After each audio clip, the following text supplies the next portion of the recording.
dear students, and welcome all of you in the King classes. You all have the knowledge about lines and a ray. When you have the knowledge of ray and a line, you will better understand what is an angle. Angle means simply inclination of two lines. These lines can be more than two. In other words, we can say when two rays or two lines intersect with each other, they form an angle. So you got the concept of what is an angle. After that, we will discuss types of angles. There are so many types of angles. For example, zero angle, acute angle, right angle, obtuse angle, reflex angle, straight angle. We will define them one by one. Before going to the chapter angles, we should have the proper knowledge of angles. That's why I am discussing these things. Firstly, zero angle. Zero angle means with 0 degree. That is, the two lines are going straight to each other. They are not intersecting with each other at any point. And they coincide with each other. That's why zero angle is known as zero angle. After that, there comes another angle. That is acute. Acute angle के बारे में जब हम बात करेंगे, any angle which is greater than 0 degree and less than 90 degree, that angle is known as acute angle. That means acute angle can be measured from 1 degree to 89 degree. That angle is known as acute angle. After that, there comes another angle. That's known as right angle. Right angle. So, right angle किसको बोलते हैं हम? Which measures accurate 90 degree. That angle is known as right angle. After that, there comes another angle. That is obtuse. Obtuse angle. अब ये obtuse angle होता क्या है? जो right angle से बड़ा होगा, लेकिन straight angle से छोटा होगा. That mean वो क्या, उसका क्या मतलब है कि वो तो 91 डिग्री से लेकर कहां तक 179 डिग्री तक, यानी स्ट्रेट एंगल से छोटा होगा. अब ये स्ट्रेट एंगल क्या होता है, इसको देखेंगे. स्ट्रेट एंगल कौन सा एंगल है? It is that angle which is a straight line. ठीक है, स्ट्रेट एंगल उस एंगल को कहते हैं जो 180 डिग्री होगा. ठीक है. उसके बाद में बारी आती है किसकी? रिफ्लेक्स एंगल की. रिफ्लेक्स एंगल हम उस एंगल को कहते हैं which is greater than 180 degree and less than a complete angle. That means 360 degree. So, reflex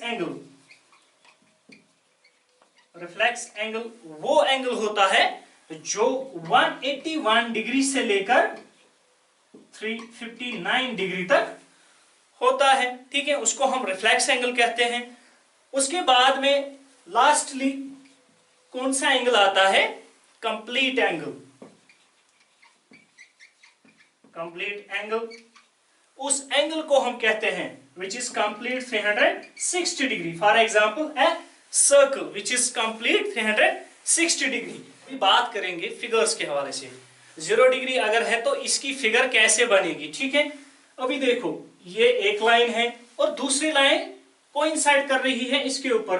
for example हम उसको प्लॉट करेंगे डॉट से. ठीक है, तो ये 0 डिग्री एंगल बनाता है.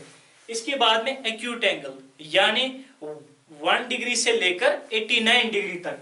उसकी एग्जांपल मिसाल के तौर पर हम ये मैंने जो फिगर बनाई है, it is greater than 0 degree, less than 90 degree. उसके बाद में जो राइट एंगल है उसकी फिगर क्या है?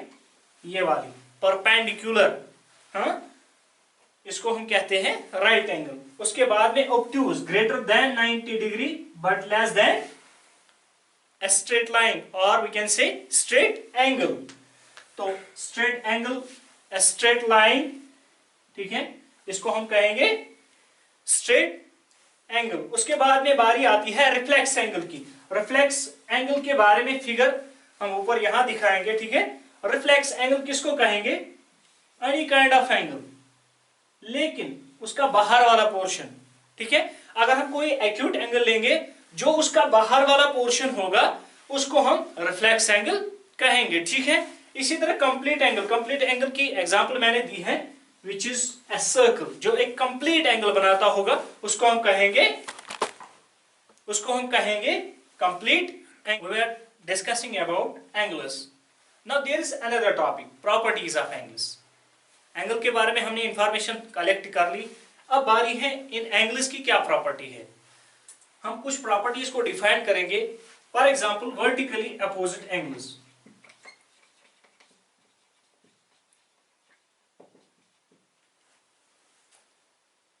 अपोजिट एंगल्स, ठीक है। ये वर्टिकली अपोजिट एंगल्स होता क्या है?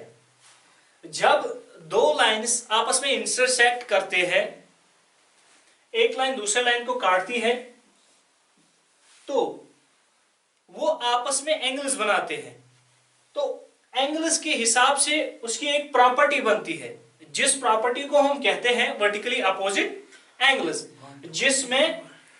जिसमें ऊपर वाला एंगल नीचे वाले एंगल के बराबर होता है। यानी जो वर्टिकली आपस में जो अपोजिट एंगल्स होंगे वो बराबर होंगे।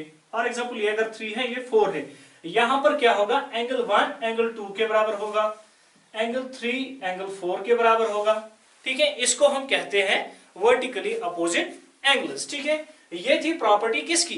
एंगल्स की। दूसरी प्रॉपर्टी है इसकी, जिसको हम कहते हैं लीनियर पेयर एंगल्स। ये और एक प्रॉपर्टी है एंगल्स की। लीनियर पेयर एंगल्स हम किसको कहते हैं? When there is a straight line, अगर एक स्ट्रेट लाइन है, स्ट्रेट लाइन के ऊपर कुछ एंगल्स बने हुए हैं, ठीक है। फॉर एग्जांपल ये हमने लाइन ड्रॉ की, ये बहुत सारे एंगल्स बने हुए हैं एक स्ट्रेट लाइन के ऊपर, या बहुत सारी लाइंस आपस में इंटरसेक्ट कर रही है। फॉर एग्जांपल ऐसे 2 लाइनें आपस में इंटरसेक्ट कर रही है। यहां पर और एक प्रॉपर्टी हम पढ़ेंगे जिसको हम कहते हैं लीनियर पेयर एंगल्स। ये लीनियर पेयर एंगल्स होता क्या है?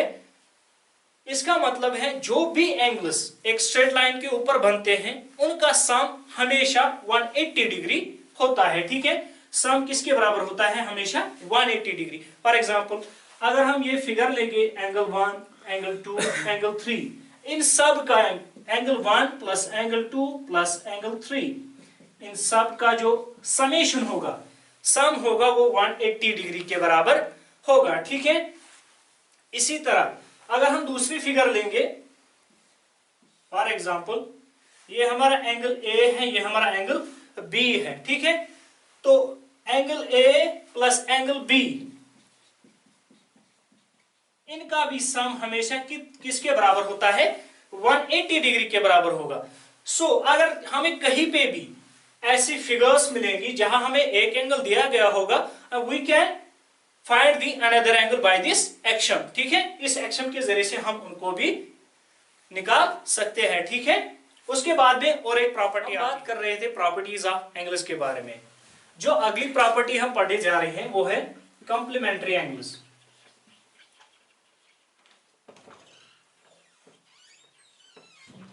Complementary angles are those angles whose sum is 90 degree, ठीक है। यानी वो एंगल्स जिनका सम 90 डिग्री होगा, ठीक है। फॉर एग्जांपल इसकी हम एग्जांपल लेंगे। देखिए जी, ये एक एंगल है, ये दूसरा एंगल है, ठीक है। This is angle 1 angle 2। Angle 1 plus angle 2 किसके बराबर होगा? 90 डिग्री के बराबर। जब ये दो एंगल 90 डिग्री होंगे तो इनको हम कहेंगे कॉम्प्लीमेंट्री एंगल्स। उसके बाद में और एक प्रॉपर्टी आती है जिसको हम कहते हैं सप्लीमेंट्री एंगल्स, ठीक है। सो जैसे कॉम्प्लीमेंट्री एंगल्स वो एंगल्स होते हैं जिनका सम 90 डिग्री होता है, इसी तरह सप्लीमेंट्री एंगल्स वो एंगल्स होते हैं जिनका सम 180 डिग्री होगा, ठीक है, whose sum is 180 डिग्री, ठीक है। फॉर एग्जाम्पल हम एक फिगर लेंगे, एग्जाम्पल ये है एंगल 1 एंगल 2, यानी एंगल 1 प्लस एंगल 2 जब 180 डिग्री होगा तो इन दो एंगल्स को हम क्या कहेंगे, supplementary angle. So let's have a look to these pictures. यहां पर ए वाली फिगर ए में हमको क्या दिखाई दे रहा है, 135 degree angle and 60 degree angle, there sum is 195 degree. So जब इनका सम 195 डिग्री है तो they can't be supplementary as well as linear pair because both supplementary and linear pair should have the sum of 180 degree। तो जाहिर सी बात है ये ना तो supplementary है ना linear pair है, ठीक है। उसके बाद में दूसरी फिगर की तरफ ध्यान देंगे हम, it's 120 डिग्री एंड 60 डिग्री, तो इनका सम 180 डिग्री है, तो ये दोनों क्या है, जब इनको सम लेंगे हम तो सो दे आर सप्लीमेंट्री। लेकिन याद रहे एक चीज, लीनियर पेयर एंगल्स की एक प्रॉपर्टी होती है, they are always adjacent to each other. उनका सम 180 होता है लेकिन they are always adjacent to each other. रहा सवाल सप्लीमेंट्री एंगल्स का, it's not necessary that they should be adjacent to each other, ठीक है। अगर एडजेसेंट होंगे तब भी सप्लीमेंट्री है, अगर नहीं भी होंगे तब भी सप्लीमेंट्री है। सो इस फिगर में हमने देखा they are supplementary but not linear pair, and the figure C shows us that they are supplementary as well as linear pair because the supplementary angles can be adjacent and cannot be adjacent and their sum is always 180 degree, ठीक है, इनका सम हमेशा 180 degree होगा, ठीक है। Thanks and have a nice day.